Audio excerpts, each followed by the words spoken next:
the power. Union power. We got the power.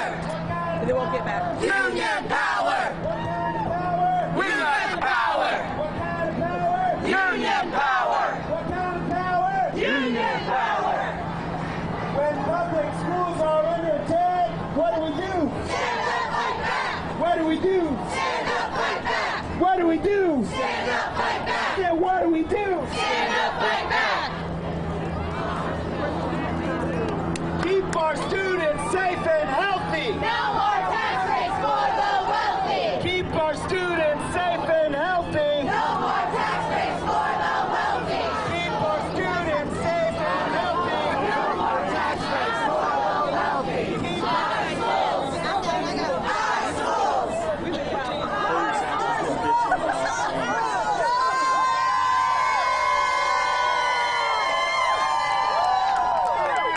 Kids got sold out. Kids got sold out. Kids got sold out. Kids got sold out. Kids got sold out.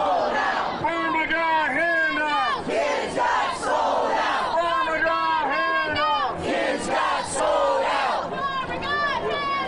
Kids got sold out. They say cut back. We say fight back. They say cut back. We say fight back. They say cut back. We say fight back. They say cut back. We say fight back. They say cut back. We say fight back. They say cut back. We say fight back. They say cut back. We say fight back.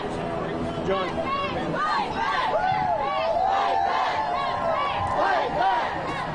Fight back. Everywhere we go. Everywhere we go, the people want to know who we are. So we tell them we are the union, mighty, mighty union, fighting for justice, justice for our students.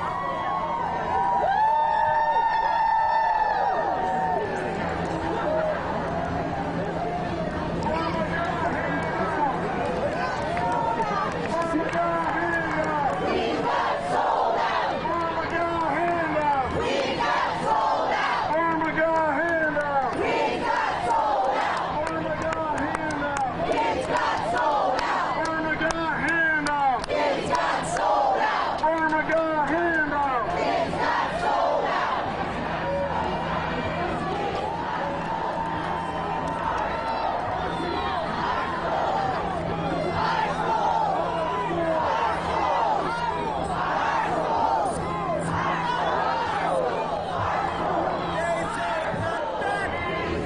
They say cut back. We say fight back. They say cut back. We say fight back. They say cut back. We say fight back. They say cut back. We say fight back. They say cut back. We say fight back.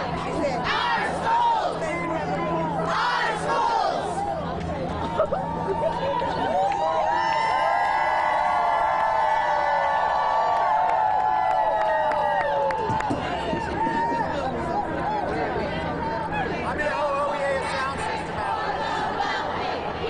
Our students. Safe and healthy. No more tax breaks for the wealthy. Keep our students safe and healthy. No more tax breaks for the wealthy. Keep our students safe and healthy. No more tax breaks for the wealthy. Keep our students safe and healthy. No more tax breaks for the wealthy. Keep our students safe and healthy. No more tax breaks for the wealthy. Keep our students safe and healthy. No more tax breaks for the wealthy. Keep our students safe and healthy. No more tax breaks for the wealthy.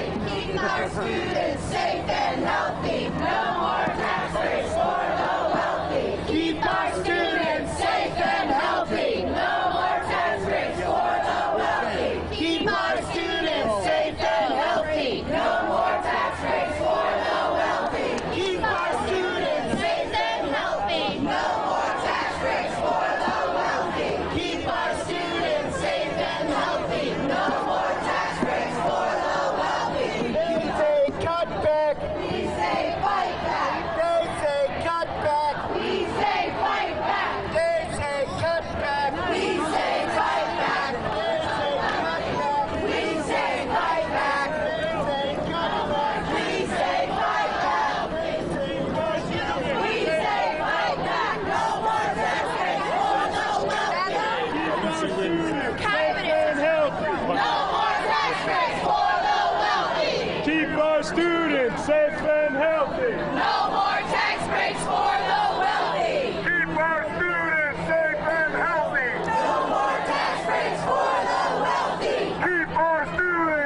so disappointed in you, brother. You could have walked with them from the beginning. Did you? That's the first thing I said. I'm straight. Okay. Yeah. That's the first thing I said. Right. Don't come to us. Me too. And this will excite you. We just go across the road. Right. And you got me in your shot, so that's perfect. Did you get me in your shot? No, not yet, but I Nobody will. knows I'm moving. Why try to fool him now? Hey, get a couple interviews. We've got forward to do that. I think they're stopping here.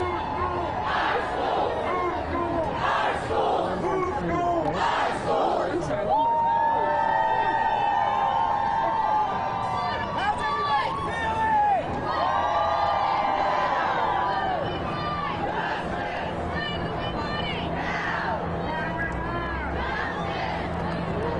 We pay taxes, why don't they? Cover my meds needs to pay. We pay taxes, why don't they? We pay taxes, why don't they? We pay taxes, why don't they? Pharma got handouts. Kids got sold out. Pharma got handouts. Kids got sold out. Pharma got handouts. Kids got sold out. Pharma got handouts. Kids got sold out. Pharma got handouts. Kids got sold out. Pharma got handouts. Kids got sold out. Pharma got handouts. Kids got sold out. Pharma got handouts. Kids got sold out. Ladies and gentlemen, the president of the Columbus Education Association, John Canaglio.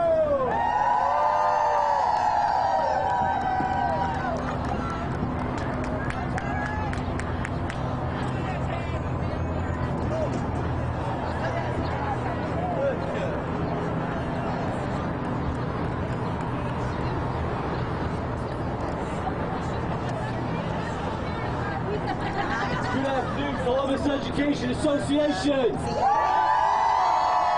name is John Caniglio. I'm a longtime social studies teacher and president of CEA. I'm excited to be here with so many educators, so many of our sisters and brothers from our labor movement, so many community allies, parents, yes, and even students, fighting for the schools that Columbus students deserve. As lovely it is to march alongside all of you, we did not come here today just to walk together. It is no accident that we find ourselves here in beautiful downtown Columbus, which is home to so many pillars of our business community. It is no accident that we find ourselves at Marinova Place, home to one of those pillars, a company called Cover My Meds. You see, Cover My Meds is an Ohio success story, a pharmaceutical software company. It was started by two entrepreneurs in Twinsburg, Ohio. Their success at automating insurance processes earned the attention of industry titans. Woo! Today, Cover My Meds is a subsidiary of pharma giant McKesson, the sixth most profitable country in the entire United States. In 2018, Cover My Meds announced the construction of a new $240 million headquarters across the river in Franklinton. Columbus Business First reported that, quote, Cover My Meds intends for its immense clearing headquarters to make a statement. But Cover My Meds intends something else, too. When it comes to those immense glittering headquarters, they intend not to pay their taxes. In July of last year, both the Columbus City Council and Columbus School Board approved a massive 15-year, 100% tax abatement for this company worth up to $77 million. This single abatement, just this single abatement, will drain Columbus City Schools a projected $55.6 million in property tax revenue. May I remind you that Cover My Meds is part of the sixth most profitable corporation in the United States. We, the more than 4,000 educators of Columbus City Schools, know what our students deserve. We know that Columbus students deserve class sizes and caseloads that allow educators to provide the individualized attention every student needs to succeed. No student gets the attention they need in a kindergarten classroom of 29 students, a middle school classroom of 35, or a high school classroom of 36. We know that Columbus students deserve access to support they need when they need it. This includes adequate staffing of counselors, social workers, nurses, and other support professionals. Currently, each highly qualified library media specialist is shared by 2 middle schools and up to 11 elementary schools. We know that Columbus students deserve a dedicated space for art, music, and PE. The study confirms the importance of these specials, but many of our school buildings do not reflect this. A real commitment to a well-rounded education means dedicated space for these activities in each building. We know that Columbus students deserve alternative programs for discipline, including the restoration of PEAK at the middle and high school level, and the expansion of the Options for Success program. Our union is committed to creating a safe learning environment for students and educators while supporting proven, effective programs that divert students from the school to prison pipeline. We know students deserve schools that can recruit and retain the best educators in a stable, consistent learning environment. In Columbus City Schools, nearly 1/3 of all full-time educators hired since the 2012-2013 school year have since left the district. And we know that Columbus students deserve well-funded, properly staffed, and maintained schools. All of these measures, these basic measures of quality education, begin with an investment in our district. Time and time again, when educators bring these issues up, whether it's at the bargaining table, at the building level, or with city leaders, we are told there is no money. To look around, does it look like there is no money? I'm getting shots of it. I couldn't see it. Get on the left side. Thank you. In 2016, they lost over $148 million in property tax revenue to abatements alone. And that was before Cover My Meds. We can now work together to build the schools Columbus students deserve if we offer handouts to wealthy corporations that don't need them. We cannot continue to return time and time again to individual taxpayers who shoulder the burden of funding our schools while the richest among us don't help push the cart. As we speak, we have sent a small delegation into Cover My Meds to attempt to deliver a letter outlining our position to Cover My Meds CEO, Matt Scanlon.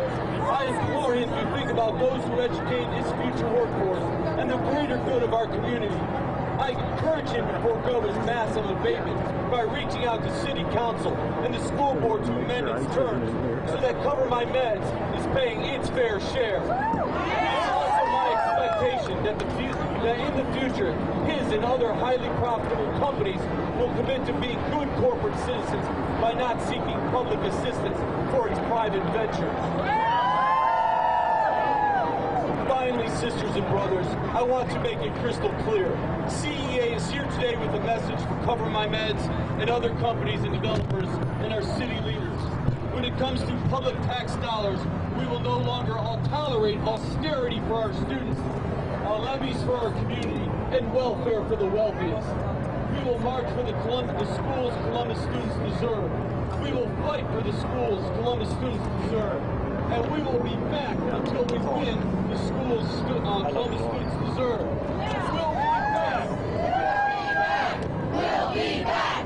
We'll be back. We'll be back. We'll be back. We'll be back. We'll be back. We'll be back. We'll be back.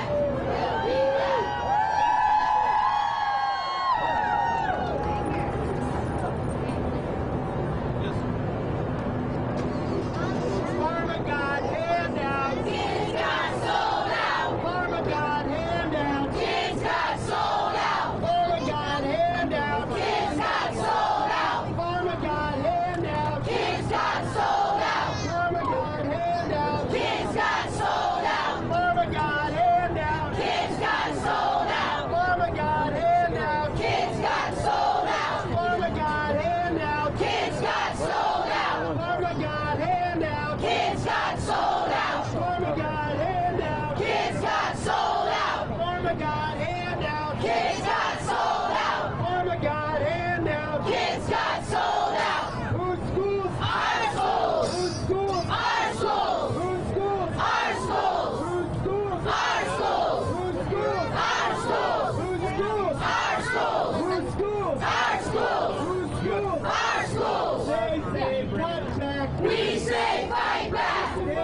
Actually, we say fight back. Yeah, I travel from room to room. I go to fight back. Because we don't have enough room. We say fight back. So I go to bed. We say fight back. Fight back.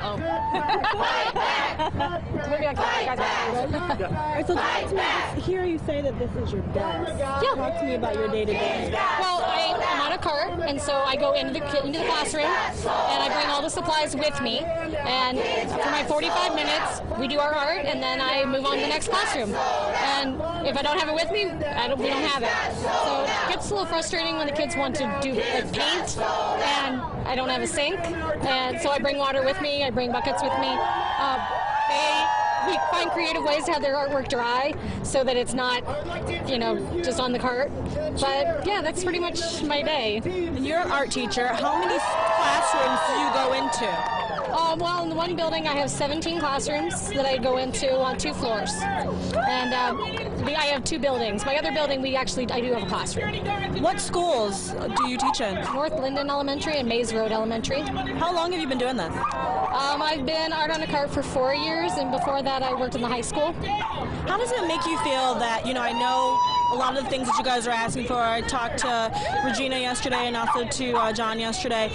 And I mean, it's a huge thing of we're not getting the money that we need for our students. How does that make you feel as just a teacher and an educator? It's frustrating because I know that my kids are capable of doing wonderful things, but there's only so much that I can contribute financially, and I would really like it if, the district were able to kind of pony up a little bit more just to give us basic stuff. Do you have to pay for a lot of your own supplies?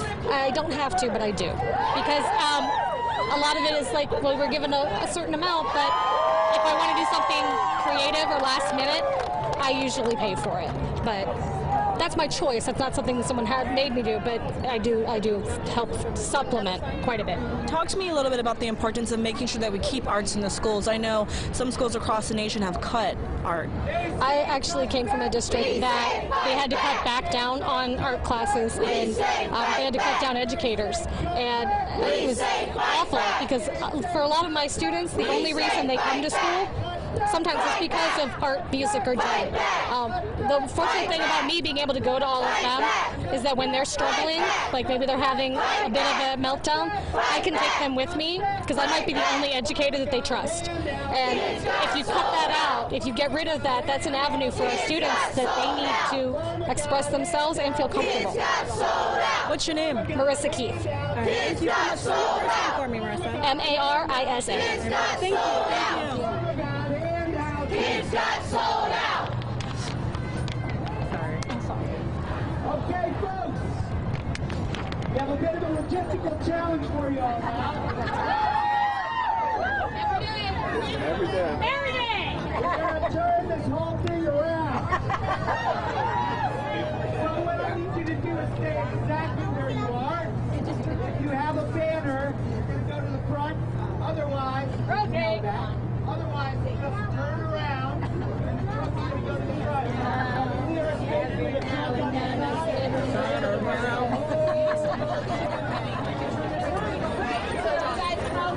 into that.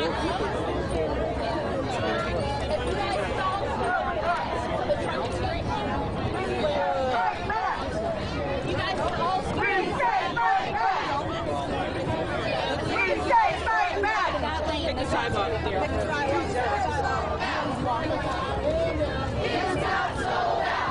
Can we walk and talk with you a little bit? Sure. I see you came out here and brought your music card. It's actually, like a dolly, because I can't bring my actual cart because it's school property. I've been on a cart for 30 years for the district. 30 years. So I'd love to have a wonderful classroom and a big thriving program, but I'm not able to because our schools are overcrowded. How many schools do you teach in? 2, but I've taught in 16 over my 30 years for the district. The fact that, we talked to an art teacher who also has a cart. She was like, I would love to have a classroom. A lot of times the arts and the music is the only thing that keeps our students motivated to keep coming. How does that make you feel that, you're motivating to help them come, but you don't have your own room? I make a difference in what I do. I really do. I make a difference.